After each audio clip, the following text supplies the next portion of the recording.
अन्नदाता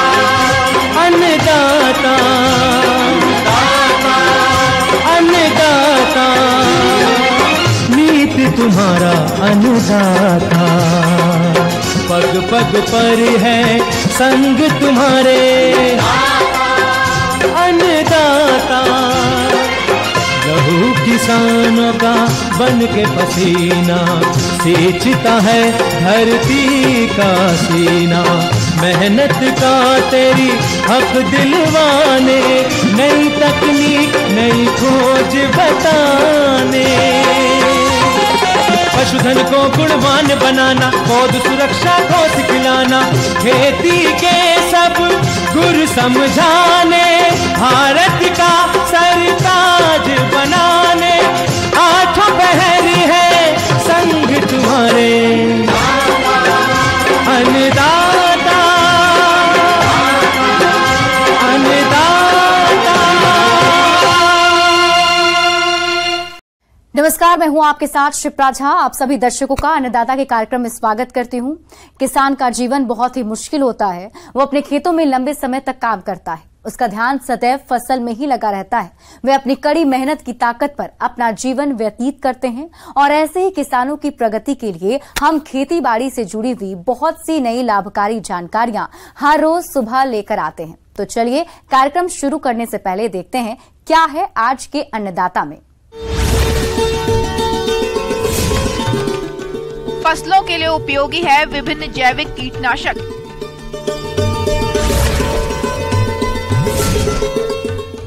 कटहल की बागवानी करके कमाए अच्छी आय।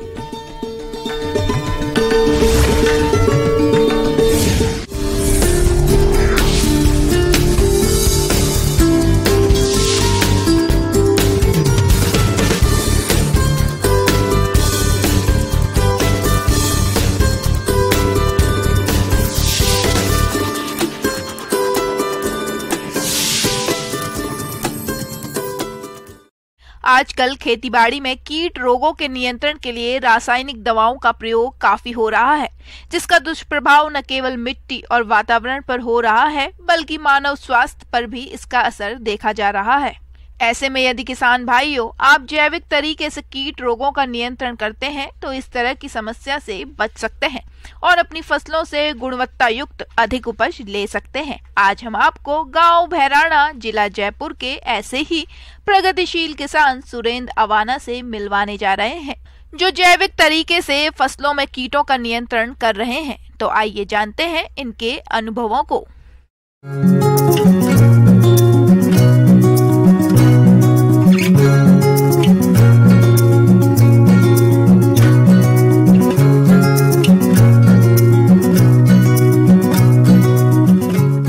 जो किसान भाई देसी गाय का पालन कर रहे हैं और ऑर्गेनिक खेती करना चाह रहे हैं, तो ऑर्गेनिक खेती जैविक खेती बिना देसी गाय की नहीं हो सकती। और हम गोबर और गोमूत्र का यहाँ पूरा का पूरा नाली द्वारा इकट्ठा करके गोमूत्र उसको उपयोग कर रहे हैं। किसान भाइयों, फसलों में कीट रोग हमेशा ही किसानों के लिए बड़ी चुनौती रहे हैं। दुनिया भर में कीट और रोग नियंत्रण के रासायनिक तरीके नाकामयाब हो रहे हैं और अब इन महंगे कीटनाशकों का खर्च उठाना किसानों के बस की बात नहीं रही। आज ये साबित हो चुका है कि रसायनों का प्रयोग जमीन, भूमिगत जल, फसल की गुणवत्ता और पर्यावरण के लिए बहुत खतरनाक साबित हो रहे हैं। खेती में लगातार रसायनों के प्रयोग से जमीन जहरीली हो रही है। पर्यावरण के साथ साथ मानव स्वास्थ्य पर इनका बुरा प्रभाव पड़ रहा है। जहरीले और महंगे रासायनिक पेस्टिसाइड्स के कारण किसान कर्ज के बोझ में दब रहे हैं। इस दुष्चक्र से किसानों को बाहर निकालने के लिए जरूरी है कि वे खेती में जैविक विकल्पों को अपनाएं। जैविक कीटनाशकों के प्रयोग से रोग और कीटों को कम या खत्म करने के साथ साथ जमीन की उर्वरता भी बढ़ाते हैं। जैविक कीटनाशक अपने आसपास के प्राकृतिक संसाधनों द्वारा अपने हाथों से तैयार कर सकते हैं। इनसे आपकी बाजार पर निर्भरता भी खत्म होगी और आपको कम लागत में गुणवत्ता युक्त अधिक पैदावार भी मिलेगी। हम यहाँ 3 तरह का हमारे सब्जी और फ्रूट के अंदर जो स्प्रे करते हैं। एक तो जो छाछ होती है, खट्टी छाछ के अंदर तांबे की और लोहे की छड़ डाल के और उसका स्प्रे करते हैं। नंबर 2, हमारे यहाँ 3000 नीम है, नीम की निमोली का नीम ऑयल निकाल कर उसका स्प्रे करते हैं।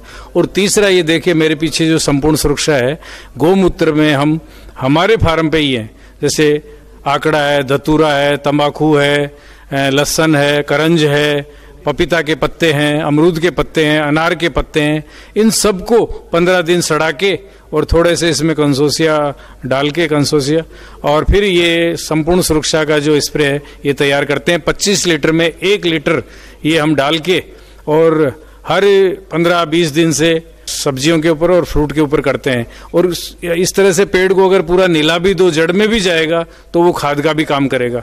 तो इस तरह से इनके दोनों फायदे हैं, कीटनाशक फंगीसाइड भी है और वो खाद का काम भी करेगा।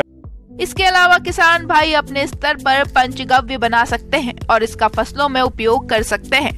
पंचगव्य बनाने के लिए 100 ग्राम गाय का घी, 1 लीटर गौमूत्र, 1 लीटर दूध, 1 किलोग्राम गोबर और 100 ग्राम शीरा को मिलाकर 1 सप्ताह तक रखें और इसे बीच बीच में लकड़ी या किसी डंडे से हिलाते रहें। उसके बाद इसे छानकर 1:10 के अनुपात में पानी के साथ मिलाकर फसलों पर छिड़काव करें। इसका छिड़काव करने से फसलों में कीट और बीमारियों पर आसानी से नियंत्रण पाया जा सकता है और फसलों से गुणवत्ता युक्त अधिक उपज ली जा सकती है।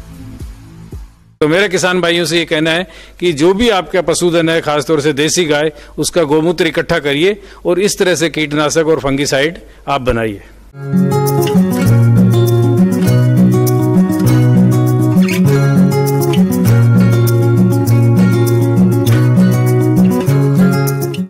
किसान भाइयों, अब लेते हैं एक छोटा सा ब्रेक।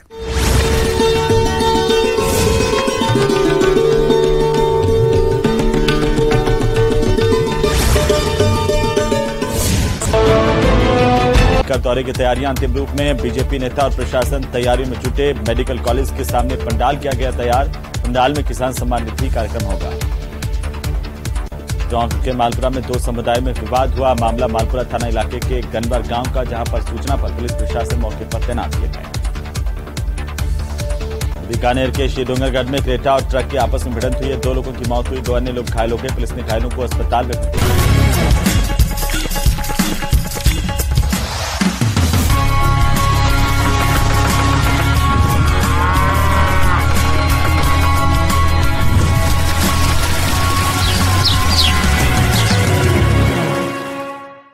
ब्रेक के बाद आप सभी दर्शकों का अन्नदाता में स्वागत है।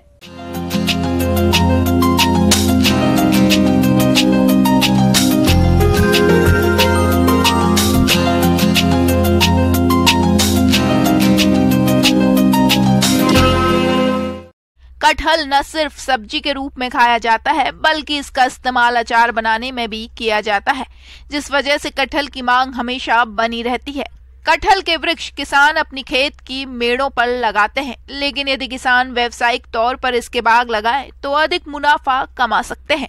तो आप कटहल की बागवानी करते समय कौन कौन सी उन्नत किस्मों का चयन करें और नया बाग लगाते समय किन किन बातों पर खास ध्यान दें, इस बारे में बता रहे हैं विषय विशेषज्ञ डॉक्टर पवन कुमार झा।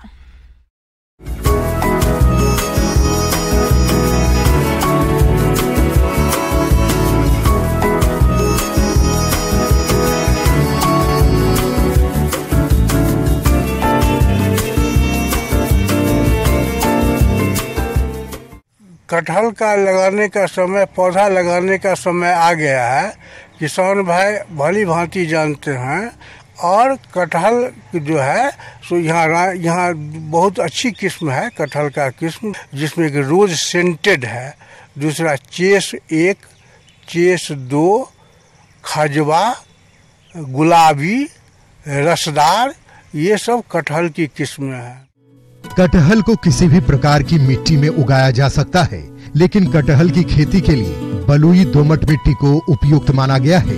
इसके अलावा इस बात का विशेष ध्यान रखें कि भूमि जल भराव वाली ना हो।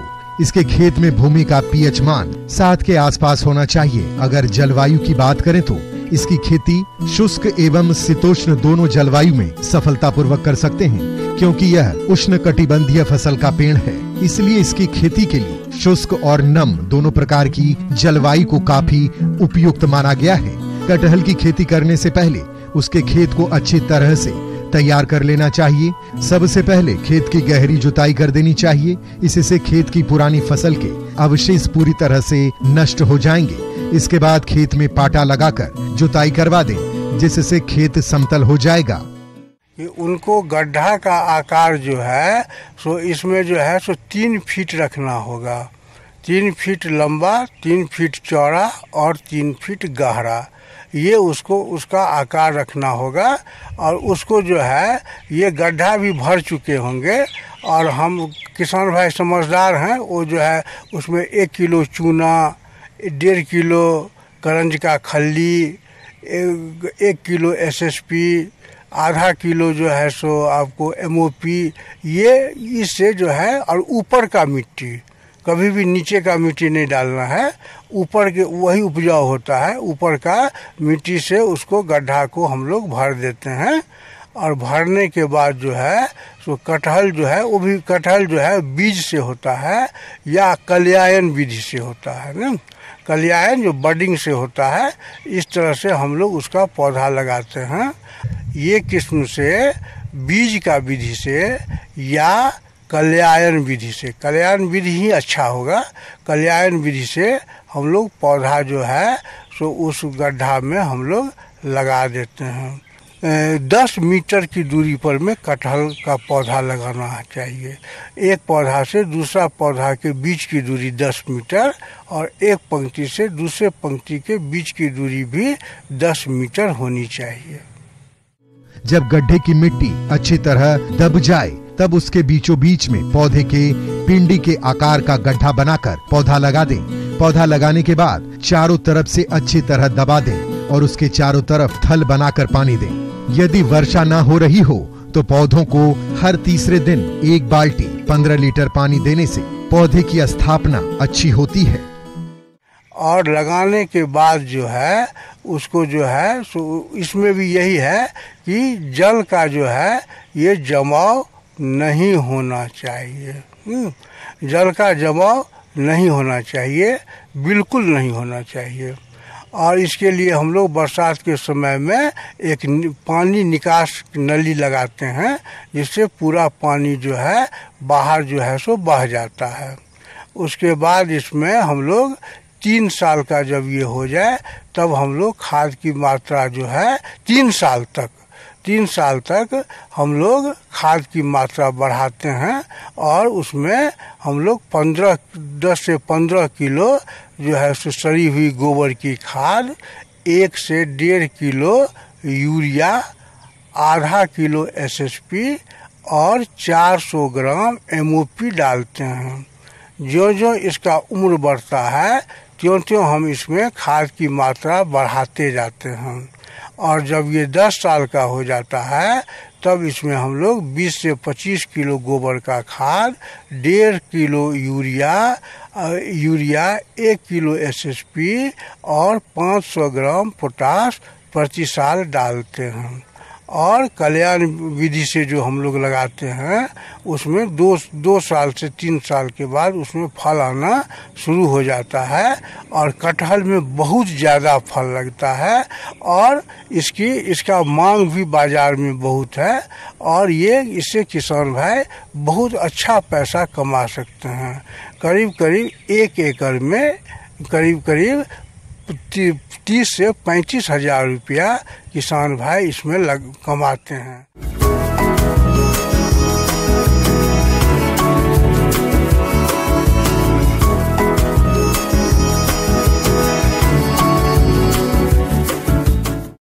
आगे और भी है खेती बाड़ी से जुड़ी हुई बहुत सी रोचक जानकारियां। यहां रुकेंगे एक और छोटे से ब्रेक के लिए।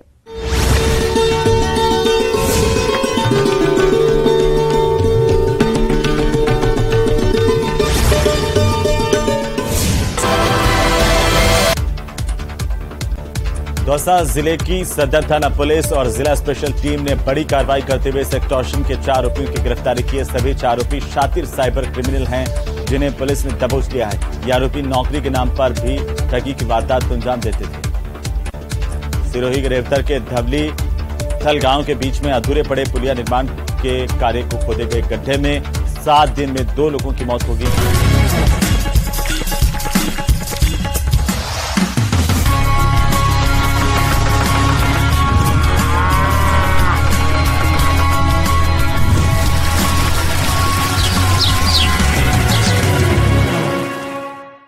ब्रेक के बाद एक बार फिर से आप सभी दर्शकों का अन्नदाता के खास कार्यक्रम में स्वागत है।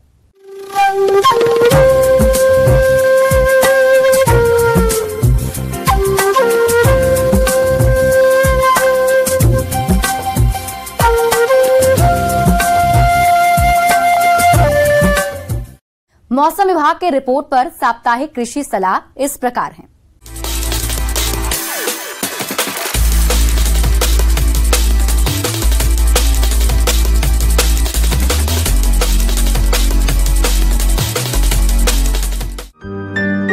ग्रामीण कृषि मौसम सेवा, भारत मौसम विज्ञान विभाग, स्वामी केशवानंद राजस्थान कृषि विश्वविद्यालय, बीकानेर राजस्थान द्वारा भेजे गए मौसम पूर्वानुमान रिपोर्ट के आधार पर जिला गंगानगर और इसके आसपास के जिलों के किसान भाइयों को सलाह दी जाती है कि आगामी 4 दिनों के दौरान मध्यम बादल छाए रहने के साथ हल्की बारिश होने की संभावना है।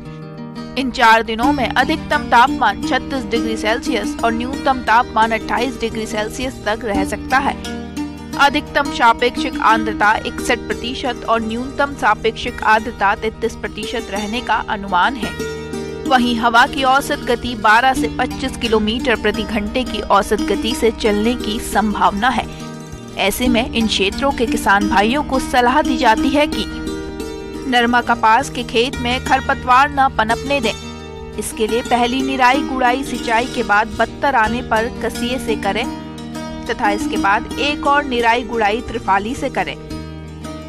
आगामी दिनों में संभावित बारिश, तेज हवाएं, मेघ गर्जन के मौसम को देखते हुए सभी किसान भाई अपनी फसलों में सिंचाई स्प्रे कार्य स्थगित करें। किसान भाइयों, कपास की फसल में थ्रिप्स कीट का प्रकोप दिखाई देने पर इमिडाक्लोप्रिड 200% SL 0.3 मिलीलीटर प्रति लीटर पानी व स्पिनोसेड 45 AC का 0.33 मिलीलीटर प्रति लीटर पानी की दर से छिड़काव करें। कपास में गुलाबी सुंडी का प्रकोप होने पर नीम का तेल 5 मिलीलीटर को कपड़े धोने के पाउडर के साथ प्रति लीटर पानी के हिसाब से घोल बनाकर छिड़काव करें या किसी नीम आधारित कीटनाशक की 5.0 मिलीलीटर या प्रोफेनोफॉस 50 EC 2 मिलीलीटर मात्रा का प्रति लीटर पानी की दर से छिड़काव करें। समय पर बिजाई की गई मूंग फसल में जहां सघनी हो, पौधे से पौधे की दूरी 10 से 15 सेंटीमीटर रखते हुए विरलीकरण करना चाहिए। जुलाई के प्रथम सप्ताह में बिजाई की गई ग्वार फली फसल जहां सघनी हो, पौधे से पौधे की दूरी 15 से 20 सेंटीमीटर रखते हुए विरलीकरण करना चाहिए। गन्ना की फसल को दीमक के प्रकोप से बचाने के लिए इमिडाक्लोप्रिड 17.8 SL 125 मिलीलीटर अथवा क्लोरोपाइरिफॉस 20 EC 1.25 लीटर प्रति बीघा की दर से सिंचाई पानी के साथ दें। किन्नू के बागों में निराई गुड़ाई करके खरपतवार निकाल दें। जिन किसान भाइयों ने किन्नू के नए बाग लगाने के लिए गड्ढे तैयार कर रखे हैं वो उनमें रोपण कार्य करें। पौधे उद्यान विभाग की नर्सरी व अन्य प्रमाणित नर्सरी से ही प्राप्त करें।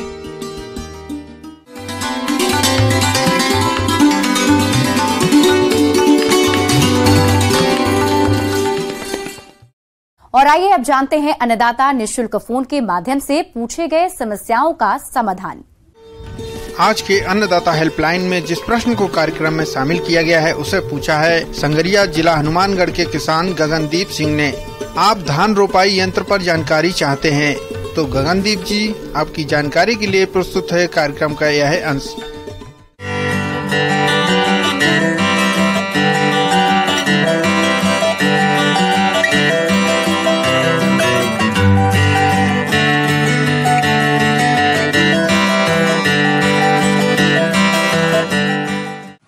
उसमें पैडी ट्रांसप्लांटर क्या करता है कि वो आपके धान के बिचड़े को वो खेत में आपके लिए मशीन से लगा देता है, जो आप लेबर से लगवाते हैं, जिसमें बहुत ही समय जाता है और बहुत लेबर रिक्वायरमेंट होता है। इस फसल की खेती के लिए उपजाऊ चिकनी या चिकनी दोमट मिट्टी के साथ साथ निचली भूमि उपयुक्त होती है। जहां 6 से 12 इंच पानी हमेशा जमा रहे तथा भूमिगत जलस्तर ऊपर हो, ताकि गर्मी के मौसम में खेतों में पानी अधिक समय तक रुके रहने से पौधे का समुचित विकास होता रहे। धान की रोपाई से पहले खेतों की तैयारी अच्छी से करनी चाहिए। इसके लिए खेती की तैयारी के लिए 1 से 2 जुताई मिट्टी पलटने वाली हल से करें और खेत के चारों ओर मेड़ बनाएं। बाद में 15 से 20 टन सड़ी हुई गोबर की खाद या कंपोस्ट प्रति हेक्टेयर की दर से खेतों पर फैला दें। उसके बाद खेतों में फैलाव कर 2 से 3 जुताई देशी हल से करें और बाद में पड़लिंग कर दें। तो वो जो है मशीन के द्वारा किया जाता है। इसमें जो है आपकी रो टू रो, जो एक लाइन से दूसरी लाइन की जो स्पेसिंग है वो एडजस्टेबल होती है उस मशीन में। और दूसरा जो है आपको इसके लिए जो बिचड़ा आप तैयार करते हैं वो नॉर्मल तरीके से थोड़े अलग ढंग से तैयार किया जाता है। तो इस बात का किसान भाई एवं बहनों को खास ध्यान रखना है। इसे चलाते वक्त किसान भाई बहन मेरे ध्यान रखेंगे कि ये जो मशीन है आपका जो जब चलेगी ये खेत में, तो आप ध्यान रखेंगे कि फील्ड पे, खेत पे जो है कंकड़ पत्थर ये ना रहे। इससे जो है कि जो मशीन है वो नीचे डैमेज हो सकती है। तो ये इसका जो है आप ध्यान रखेंगे। नर्सरी से पौधों को निकालने के पूर्व हजारी की सहायता से सिंचाई करें ताकि पौधे आसानी से निकल आएं। पौधों को शुरुआती अवस्था में कीट और रोगों के प्रकोप से बचाने के लिए पौधों को कार्बन डाइजीन 2 ग्राम प्रति लीटर पानी के घोल में 10 मिनट तक उपचारित करें और इसके बाद रुपाई करें। मुख्यतः जो पैडी ट्रांसप्लांटर है वो 2 प्रकार का है, वॉकिंग टाइप और राइडिंग टाइप। वॉकिंग टाइप मतलब उससे हम चलेंगे और मशीन को नीचे हम चलेंगे और मशीन को पकड़ करके आगे बढ़ाते जाएंगे।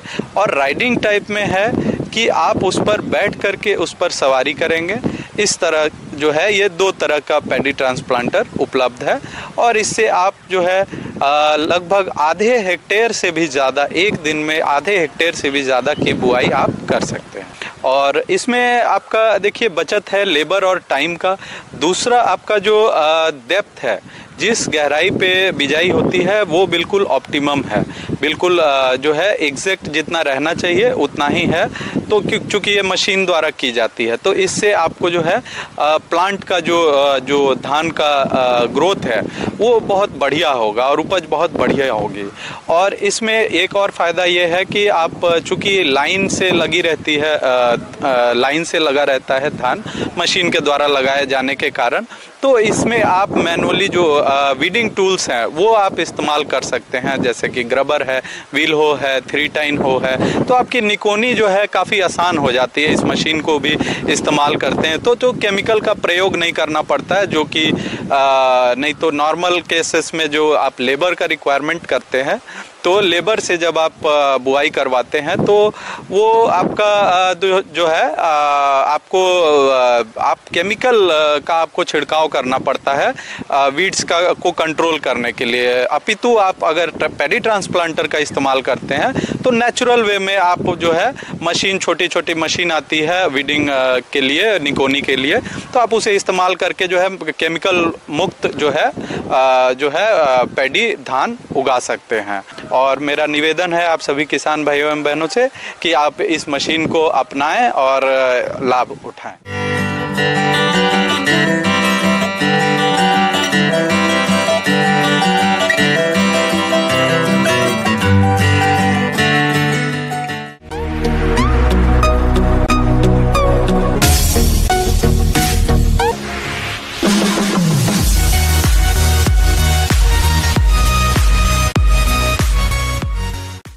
और आइए एक नजर डाल लेते हैं राज्य के कुछ मंडियों के प्रमुख फसलों के बाजार भाव पर।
किसान भाइयों, कृषि संबंधित समस्या और सुझाव के लिए आप हमें इस पते पर संपर्क कर सकते हैं। प्रोड्यूसर अन्नदाता, news 18 Rajasthan, Ramoji film city, Hyderabad 501512। साथ ही आप हमें ईमेल भी कर सकते हैं। हमारा ईमेल है p18annadatarajasthan@nw18.com। इसके अतिरिक्त आप हमें निःशुल्क हेल्पलाइन नंबर 1800889216 पर सोमवार से शनिवार सुबह 10 बजे से शाम 4 बजे के बीच संपर्क कर सकते हैं। अब समय हो रहा है आपसे विदा लेने का। कल इसी वक्त फिर से होगी आपसे मुलाकात। नमस्कार।